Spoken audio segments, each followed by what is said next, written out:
Hello friends, welcome to my YouTube channel assamesetechnogyan with a new video. যিহেতু মোৰ চেনেলটো technical আৰু educational video' গম পায়, গতিকে মাজে মাজে মই কিছুমান এডুকেশ্যনেল লগত জড়িত ভিডিঅ' বনাওঁ এই চেনেলটোত। গতিকে আজি আমি যিটো নিউ এডুকেশ্যন পলিচিৰ ওপৰত আলোচনা কৰিম, তাৰ ইম্পেক্ট, তাৰ যিটো ইমপ্লিমেণ্টেশ্যন পলিচি সেই বিষয়ে আলোচনা কৰিম। তাৰ কি কি ভাল দিশ, তাৰ কি কি বেয়া দিশ। প্ৰথমতে মই ক'ম এটা অতি সুখৰ খবৰ, সকলোৰে এটা ভাল খবৰ, কাৰণ এই এডুকেশ্যন পলিচিটোৱে সকলোৰে জীৱনলৈ এক নতুন আশা কঢ়িয়াই আনিব, সকলোৰে জীৱনলৈ এক সকাহ দিব। পুৰণা এক 34 বছৰীয়া যি এটা ইতিহাস, যি এটা মানে নিৰৱচ্ছিন্ন এটা অধ্যায়ৰ অন্ত পেলাই নতুনকৈ আৰম্ভ হ'ব মোদী চৰকাৰে। যিহেতু মানে মোদী কেবিনেটে কেন্দ্ৰীয় কেবিনেটে অনুমোদন জনাইছে। গতিকে যদি ইয়াত যেতিয়া আইনত পৰিণত হ'ব, তেতিয়া এই এডুকেশ্যন, আমাৰ বৰ্তমান যিটো চলি আছে এডুকেশ্যন চিষ্টেম, সম্পূৰ্ণৰূপে সলনি হ'ব। তাত নতুনত্বৰ যুগ হ'ব।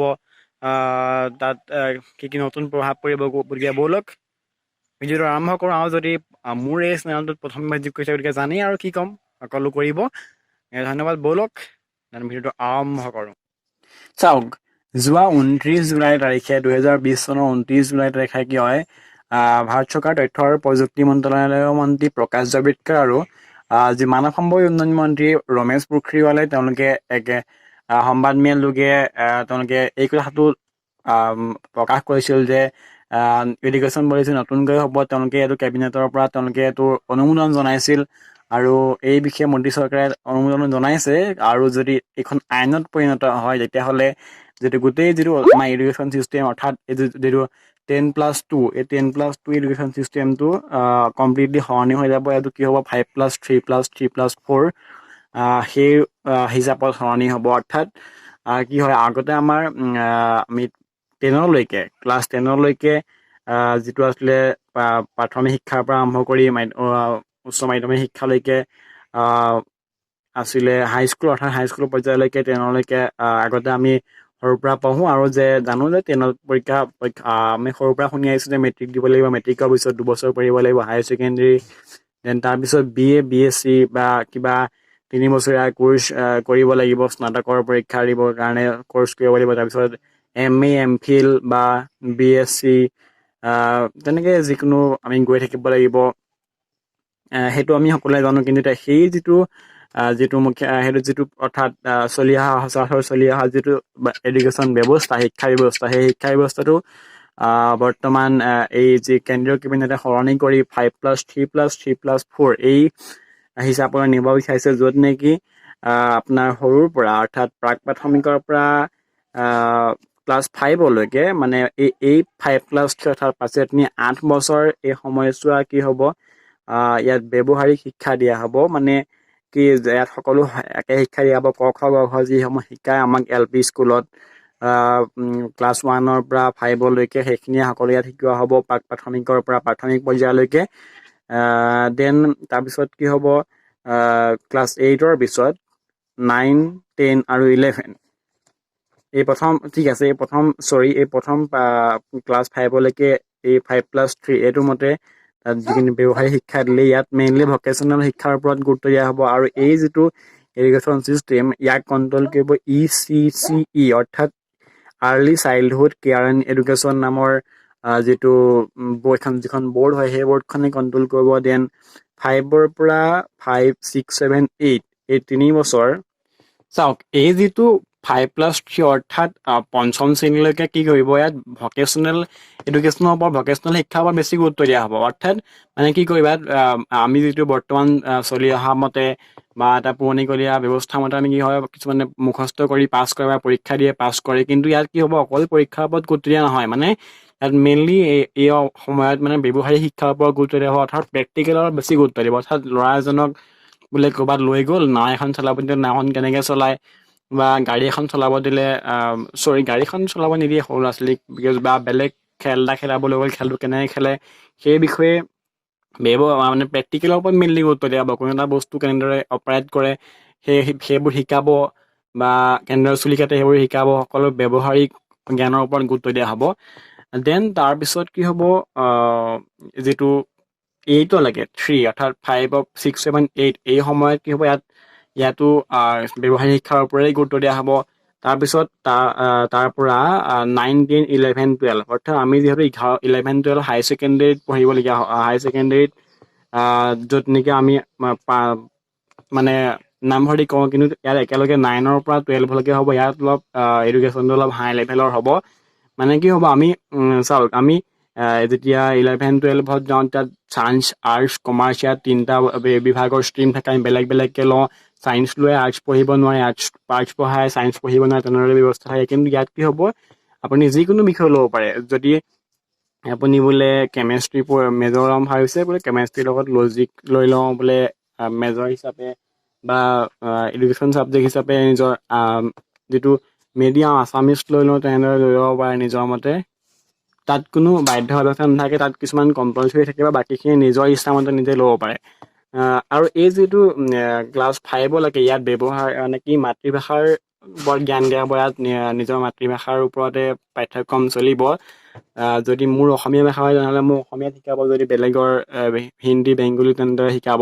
তাৰপিছতহে কি হ'ব, বেলেগ ধৰণে আপুনি মিডিয়াম চিলেক্ট কৰিব পাৰিব।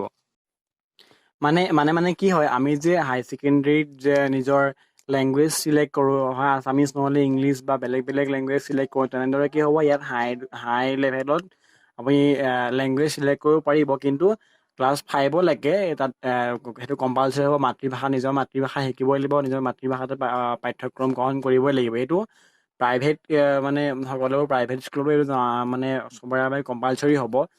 দেন তাৰপিছতহে আপুনি লেংগুৱেজ চিলেক্ট কৰিব পাৰিব বা তেনেদৰে আগলৈ যাব পাৰিব। কিন্তু 5লৈকে নোৱাৰে। এতিয়া বলকচোন আৰু এটা কথা, যে এই যিটো মধ্যাহ্ন ভোজন হয় ন, মধ্যাহ্ন ভোজন আগতে LPৰ পৰা ME লৈকে আছিলে। কিন্তু বৰ্তমান যিটো মানে প্ৰি প্ৰাইমেৰী হয় ন, প্ৰাক প্ৰাথমিকৰ পৰা এই মধ্যাহ্ন ভোজনে সামৰি ল'ব ইয়াৰ পিছত, অৰ্থাৎ নিউ এডুকেশ্যন পলিচি আহিলে।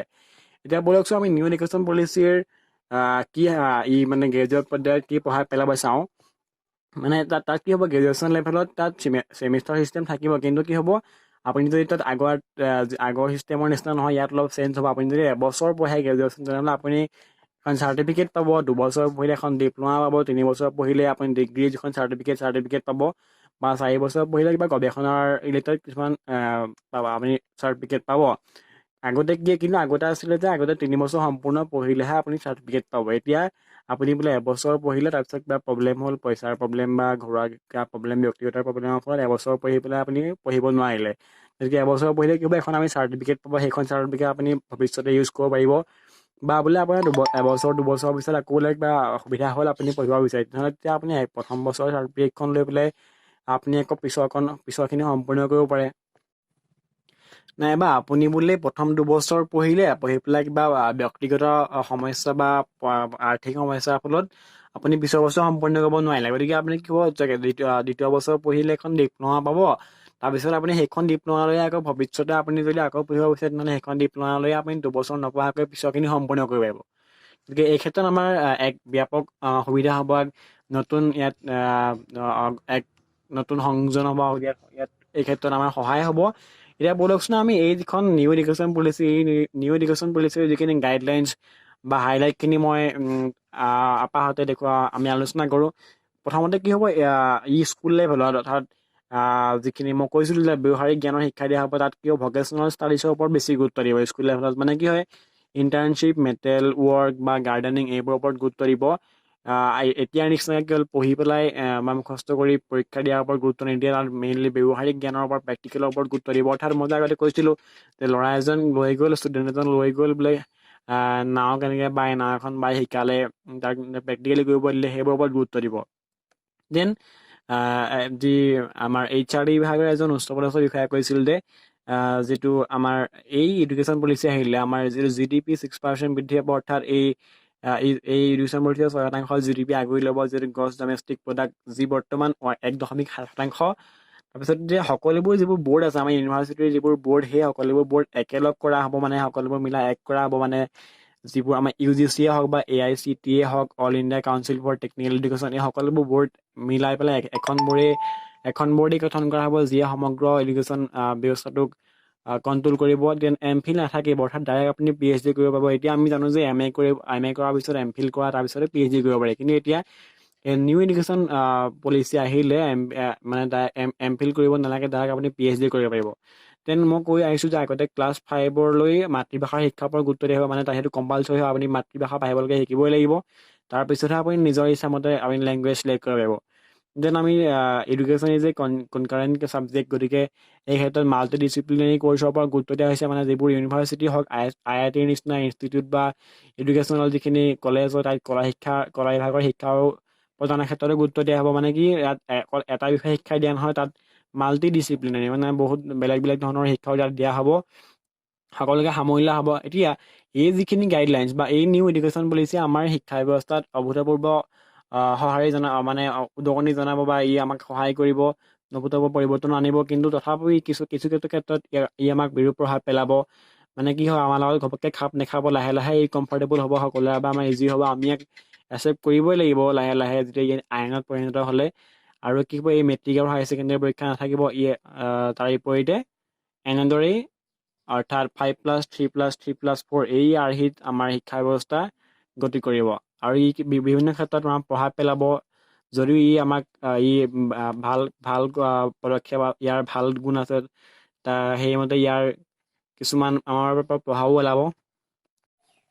মানে এইটো যিটো যুঁজ হয় ন, যে মেট্ৰিক দিম, বোলে পাৰ্টি খুৱাম, কিবা ভাল ফলাফল কৰিম, ৰেংক পাম, বোলে অসমৰ ভিতৰত, বা হায়াৰ ছেকেণ্ডেৰী দিম, ভালদৰে মা দেউতাৰ মোক বোলে মই সন্মান ৰাখিম, পূৰা একদম যুঁজ থাকে ন, বোলে সৰুৰ পৰা একদম এইম থাকে যে মেট্ৰিকত মই ইমানটো ৰেংক পাম, বোলে সকলোৰে মুখত হাঁহি বিৰিঙাম, কিবা থাকে। হায়াৰ ছেকেণ্ডেৰী হয়, মেট্ৰিকত নোৱাৰিলোঁ, হায়াৰ ছেকেণ্ডেৰীত কিবা এটা কৰিম।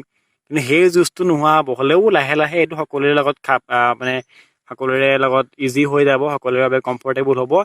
গতিকে ধন্যবাদ ভিডিঅ'টো শেষলৈকে চোৱাৰ বাবে। নিশ্চয় কিবা এটা বুজিলে, কেনেদৰে নিউ এডুকেশ্যন পলিচিয়ে কেনেদৰে আমাৰ ওপৰত প্ৰভাৱ পেলাব, এডুকেশ্যন চিষ্টেমৰ ওপৰত। ধন্যবাদ সকলোৱে শেষলৈকে ভিডিঅ'টো চোৱাৰ বাবে। আৰু যদি ভিডিঅ'টো ভাল লাগিলে লাইক কৰিব, কমেণ্ট কৰিব, শ্বেয়াৰ কৰিব, আৰু মোৰ এই চেনেলখন অৰ্থাৎ আছামিজ টেকন'জ্ঞান নামৰ এই চেনেলটো ছাবস্ক্ৰাইব কৰিব। ধন্যবাদ।